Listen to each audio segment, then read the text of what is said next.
Sa gitna ng mga alegasyon ni dating Congressman Zaldico laban kay Pangulong Bongbong Marcos, may ibinunyag ang Pangulo. Dinapitan po kami ng abogado ni Zaldico at nagtatangkang mag-blackmail na kung hindi po namin kakanselihin daw ang passport niya, hindi na raw siya maglalabas ng video. Nauna lang sinabi ng Ombudsman na hihilingin nila ang pagkakansela ng passport ko. Kasama siya sa mga sinampahan ng kasong malversation of public funds at paglabag sa Anti-Graft and Corrupt Practices Act. Kaugnay na umano'y substandard of flood control project sa Nauhan Oriental Mindoro na itinawya ng kumpanyang SunWest na pag-aari ng pamilya ni Ko. Pagdidiin ng Pangulo. I do not negotiate with criminals. Kahit maglabas ka na ng video ng lahat ng kasinungalingan mo na pag-destabilize sa gobyerno, gusto kong malaman mo, Zaldi, makakansela pa rin ang passport mo. Hindi ka na makakatakas sa hustisya. Ang akusasyon maring pinabulaanan ng abogado ni Ko na si Attorney Rui Rondain. Wala raw siyang nakausap na kahit sino man sa gobyerno para itigil ang mga video kapalit ng hindi pagkansela ng passport ni Ko. Iginiit din ni Rondain na wala siyang kontrol sa paglalabas sa mga video. Sa panibagong video ni Kong, idinawit naman niya sa umano'y maanumalyang importasyon ng mga produktong agrikultural si First Lady Liza Araneta Marcos at kapatid nito.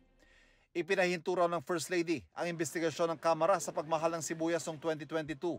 Iba pa ang kita mula sa importasyon ng sibuyas na hawak naman ni Martin Araneta, kapatid ni First Lady Liza Araneta Marcos. Pero hindi po natuloy ang investigasyon. Ang sabi ni Speaker, tinawagan daw siya ni First Lady Liza Marcos at ipinapatigil ang investigasyon. Kontrolado ng kapatid ng First Lady ang importasyon ng sibuyas. Ganito rin anya ang nangyari ng imbestigahan din ng Kamara, ang pagmahal ng bigas. Habang iniimbestiga nito, bigla na lang itong pinahinto ni Secretary Kiko Laurel Chu matapos niyang ipakita ang isang confidential report. Nakasaad dito na si First Lady Liza Marcos mismo ang may hawak sa mga rice importers. Ayon kay Secretary Laurel, maaapektuhan daw ang First Lady kung itutuloy ang investigasyon. Kwento ni Ko, namagitan pa si Presidential Son at House Majority Leader Sandro Marcos at sinooy House Speaker Martin Romualdez sa investigasyon.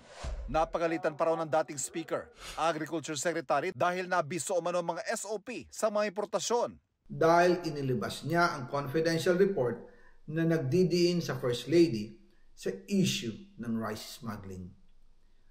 Humihingi ng paumanhin si Secretary Laurel Chu at sinabi niyang, pasensya na, masyado akong naive. Nagreklamo pa si Ko tungkol sa importasyon ng isda dahil ilang kumpanya lang umano ang pinapayagang mag-angkat.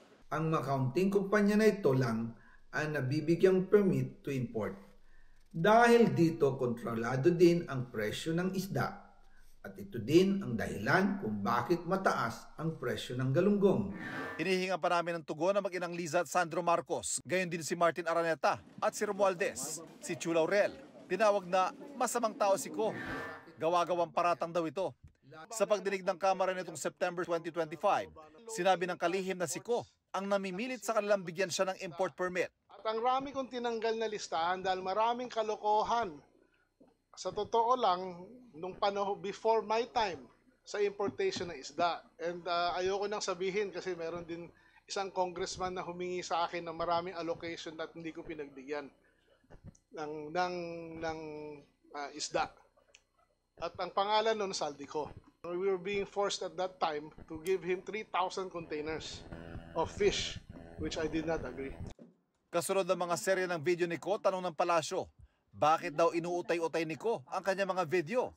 Bakit din daw may nag-iiba sa bawat bagsak ng aligasyon? Mas maganda po siguro na tapusin na muna kung siya man po yung nagsasalita ni Zaldico ang kanyang mga mensahe, ang kanyang mga di umanong mga kwento